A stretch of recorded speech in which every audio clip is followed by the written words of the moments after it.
வணக்கம், இது ஜான்சி அறுசுவை கிச்சன். இன்னைக்கு நம்ம சேனல்ல கத்திரிக்காய் முருங்கைக்காய் போட்டு எறா குழம்பு எப்படி செய்யறதுன்னு பார்க்கலாம். இப்போ இதுக்கு தேவையான கத்திரிக்காய், முருங்கைக்காய், வெங்காயம், தக்காளி எல்லாத்தையும் நம்ம கட் பண்ணி எடுத்துக்கலாம். கத்திரிக்காவை ரொம்ப குட்டியாவும் நறுக்கக்கூடாது, பெருசாவும் நறுக்கக்கூடாது. இப்படி நீள்வாட்டமா நறுக்கி எடுத்துக்கோங்க. அடுத்து முருங்கைக்காவை கட் பண்ணி எடுத்துக்கலாம்.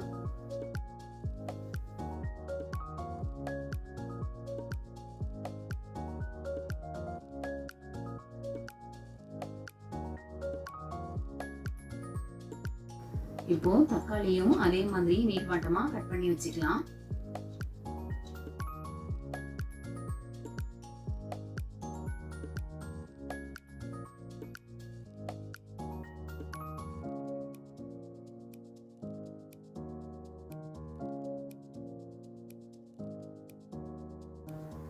இப்போ சின்ன வெங்காயம் எடுத்து குட்டி குட்டியா கட் பண்ணி வச்சுக்கலாம்.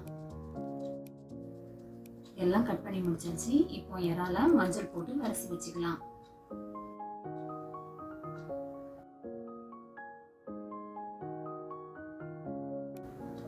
இதுக்கு தேவையான பொருட்கள்: கடுகு 1 ஸ்பூன், வெந்தயம் 1 ஸ்பூன், கொஞ்சம் கருவேப்பிலை, 15 வெங்காயம் கட் பண்ணி வச்சிருக்கேன், தக்காளி கட் பண்ணி வச்சிருக்கேன், 2 கத்திரிக்காய், 2 முருங்கைக்காய் கட் பண்ணி வச்சிருக்கேன், 1 கப் தேங்காய் திருவி வச்சிருக்கேன், காஞ்ச மிளகாய் ஒரு 15, ஜீரகம் 1 ஸ்பூன், தனியா 2 ஸ்பூன், எறா 250 கிராம் எடுத்து வச்சிருக்கேன், புளி கொஞ்சம் தண்ணியில ஊற வச்சிருக்கேன். இப்போ குழம்புக்கு தேவையான மசாலா ரெடி பண்ணிக்கலாம். அதுக்கு ஒரு கடாயில எடுத்து வச்சிருக்கிற காஞ்ச மிளகாய், தனியா, ஜீரகம் இது 3 சேர்த்து நல்லா வறுத்துக்கலாம்.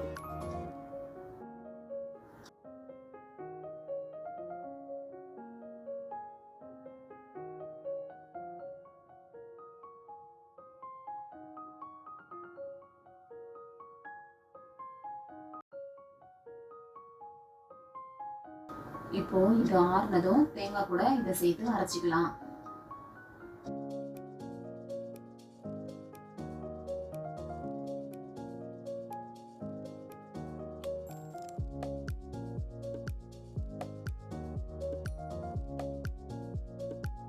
இப்போ ஒரு கடாயில நல்லெண்ணெய் சேர்த்துக்கலாம். எண்ணெய் காஞ்சதும் கடுகு, வெந்தயம், கருவேப்பிலை சேர்த்து தாளிச்சுக்கலாம்.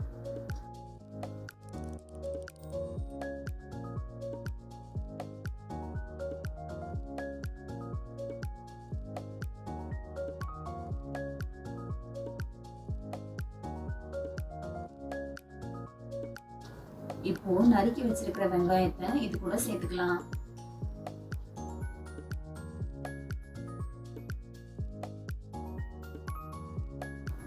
இப்போ தக்காளியை சேர்த்துக்கலாம்.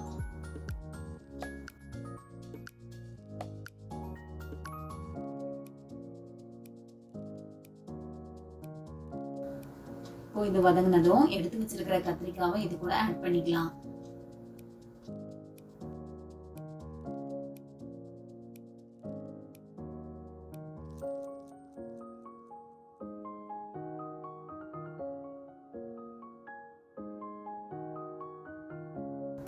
இப்போ முருங்கைக்காவை ஆட் பண்ணிக்கலாம்.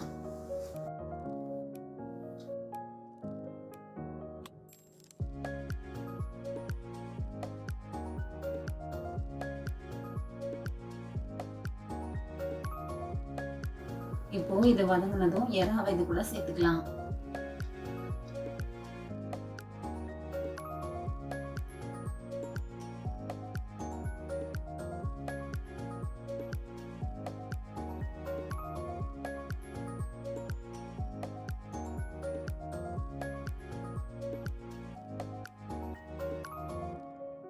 இப்போ இது வதங்கிடுச்சு. இந்த டைம்ல நம்ம புளியை இது கூட சேர்த்துக்கலாம்.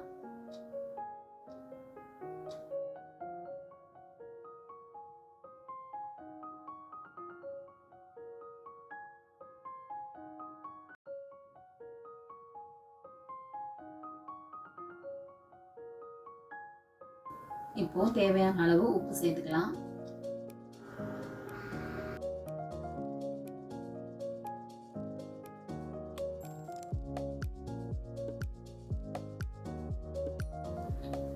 இப்போ இதை ஒரு 10 நிமிஷம் மூடி வச்சிடலாம்.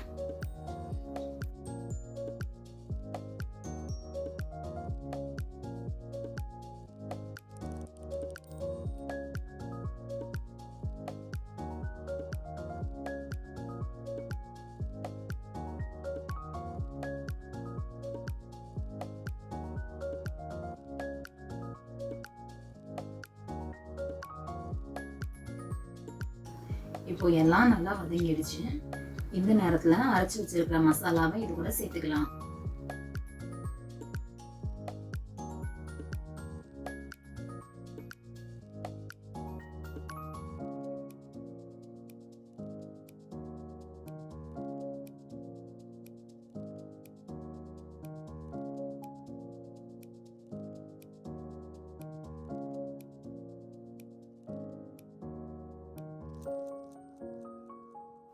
இப்போ குழம்புக்கு தேவையான தண்ணியை ஆட் பண்ணிக்கலாம்.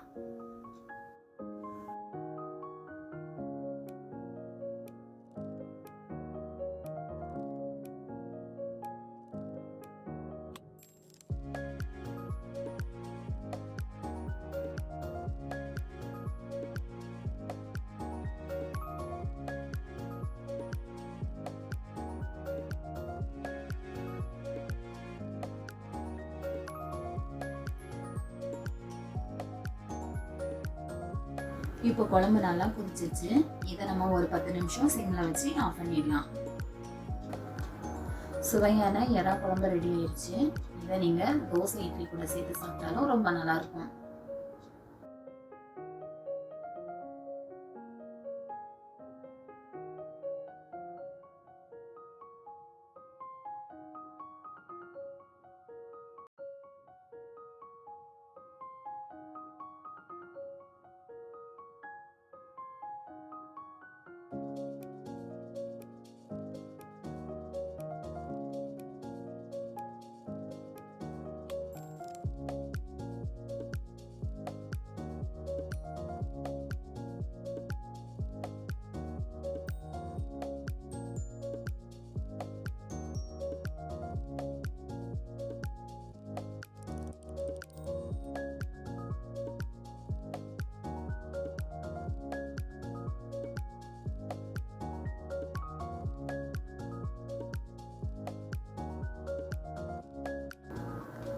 உங்களுக்கு இந்த வீடியோ பிடிச்சிருந்தா லைக் பண்ணுங்க, ஷேர் பண்ணுங்க, சப்ஸ்கிரைப் பண்ணுங்க, பெல் ஐகானை கிளிக் பண்ணுங்க. நன்றி, வணக்கம்.